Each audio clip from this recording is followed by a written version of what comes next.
নমস্কাৰ বন্ধু বান্ধৱীসকল, আপোনালোকক মোৰ ইউটিউব চেনেলটোলৈ স্বাগতম জনাইছোঁ।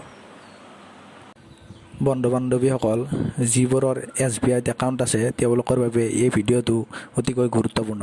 ভিডিঅ'টো শেষলৈ স্কিপ নকৰাকৈ চাই থাকক।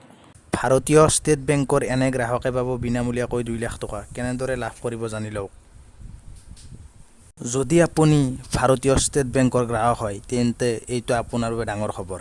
SBI ইয়াৰ গ্ৰাহকসকলক 2 লাখ টকালৈকে বিনামূলীয়া বীমা আগবঢ়াইছে।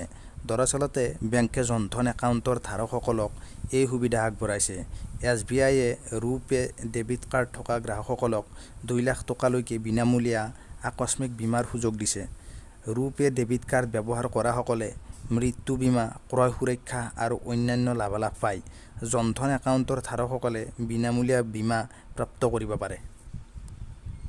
আপোনাক কওঁ যে প্ৰধানমন্ত্ৰী জনধন যোজনা 2014 চনত আৰম্ভ কৰা হৈছিল। আঁচনিখনে অৰ্থনৈতিকভাৱে দুৰ্বল লোকসকলক বিত্তীয় সেৱা, বেংকি সঞ্চয় আৰু জমা একাউণ্ট, ঋণ, বীমা, পেন্সন সুলভ প্ৰকাৰে প্ৰাপ্ত কৰাটো নিশ্চিত কৰে।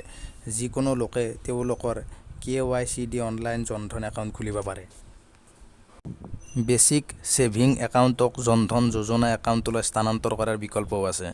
যিসকলৰ জনধন একাউণ্ট আছে তেওঁলোকে বেংকৰ পৰা ৰূপে PMJDY কাৰ্ড লাভ কৰে।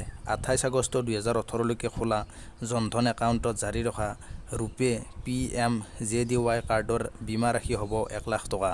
28 আগষ্ট 2018 পিছত জাৰি কৰা ৰূপে কাৰ্ডখনে 2 লাখ টকালৈকে দুৰ্ঘটনাজনিত বীমা সুবিধা লাভ কৰিব। এই আঁচনিৰ অধীনত ব্যক্তিগত দুৰ্ঘটনা নীতিয়ে ভাৰতৰ বাহিৰৰ ঘটনাবোৰো সামৰি লয়। প্ৰয়োজনীয় নথিপত্ৰ দাখিল কৰাৰ পিছত বীমাৰ পৰিমাণ অনুসৰি দাবীটো ভাৰতীয় টকাত পৰিশোধ কৰা হয়। আদালতৰ নিৰ্দেশ অনুসৰি হিতাধিকাৰী কাৰ্ড ধাৰক বা আইনী উত্তৰাধিকাৰীক একাউণ্টত ধন লাভ কৰিব।